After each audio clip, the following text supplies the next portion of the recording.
కరీంనగర్ జిల్లాలో సర్పంచ్ ఎన్నికల ప్రచారం జోరుగా సాగుతోంది. ఎలాగైనా గెలిచేందుకు అభ్యర్థులు సర్వశక్తులు ఒడ్డుతున్నారు. వివిధ కుల సంఘాల పెద్దలను కలుస్తూ వారి మద్దతు కోరుతున్నారు.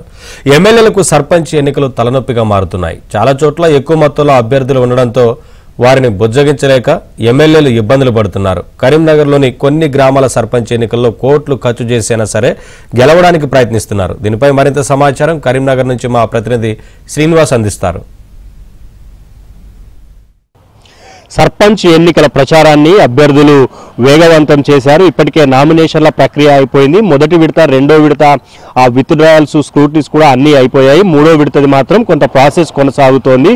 మొదటి విడత ఎన్నికలు 11న, అలాగే రెండో విడత ఎన్నికలు 14న, మూడో విడత ఎన్నికలు ఈ నెల 17న జరగబోతున్నాయి. అయితే మొదటి విడత ఎన్నికలకు సంబంధించి చాలామంది కొంతమంది ఏకగ్రీవం కోసం వేలం పాటలు నిర్వహించారు. కాస్ట్లీ గ్రామాల్లో, ఎందుకంటే గ్రానైట్ కానీ కరీంనగర్ శివారు ప్రాంతాల్లోని రియల్ ఎస్టేట్ అధికంగా జరిగే గ్రామాల్లో ఏకగ్రీవం కోసం లక్షల రూపాయలు ఖర్చు పెట్టిన పరిస్థితి అయితే ఉంది. అయితే చాలా చోట్ల ఏకగ్రీవం అంటే ఈ గ్రానైట్ కానీ అలాగే రియల్ ఎస్టేట్ జరిగే గ్రామాల్లో కొంత ఏకగ్రీవాలు అయితే కాలేదు. కానీ అభ్యర్థులు, సర్పంచ్ అభ్యర్థులు మాత్రం గెలవడానికి కోట్ల రూపాయలు ఖర్చు పెడుతున్న పరిస్థితి అయితే మనకు కనిపిస్తోంది. కరీంనగర్ రూరల్లో ఈ పరిస్థితి ఎక్కువగా ఉంది. ఎందుకంటే గ్రానైట్ ఉన్న గ్రామాల్లో అయితే సీనరేజ్ నిధులతో పాటు గ్రానైట్ అంటే మైనింగ్స్ కి పర్మిషన్ తో పాటు ఇతర రకాల మైనింగ్ అంటే వ్యాపారులకి ఇబ్బందులు తలెత్తకుండా ఉండటానికి సర్పంచ్ తో పాటు పాలక వర్గం అనుమతులు ఖచ్చితంగా ఉండాల్సిందే. కాబట్టి సో ఎలాగైనా ఈ గ్రామాల్లో గెలవాలని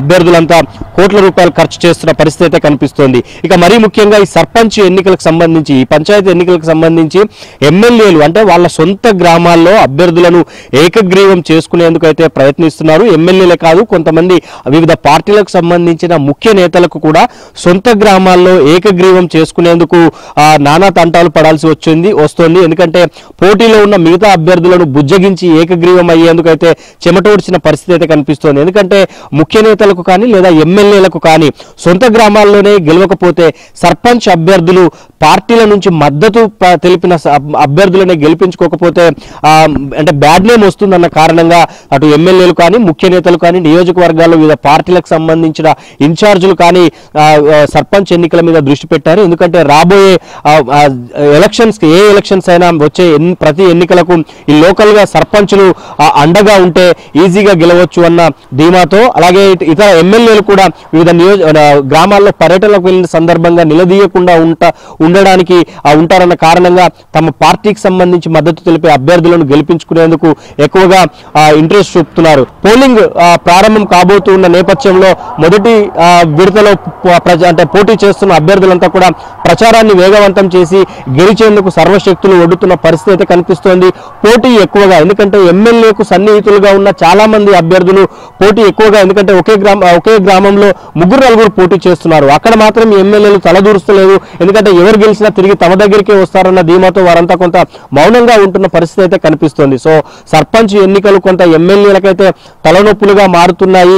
విత్డ్రాల్ చేయడానికి ఇప్పటి వరకు ఇబ్బంది పడ్డారు. కానీ గ్రామాల్లో ప్రచారానికి వెళ్తున్న ప్రతి అభ్యర్థి కూడా ఎమ్మెల్యే సపోర్ట్ మాకే ఉంది అంటూ చెప్పుకుని ప్రచారం అయితే చేస్తున్నారు. సో ఎమ్మెల్యేలకైతే ఈ సర్పంచ్ ఎన్నికలు కొంత తలనొప్పిగా మారాయి.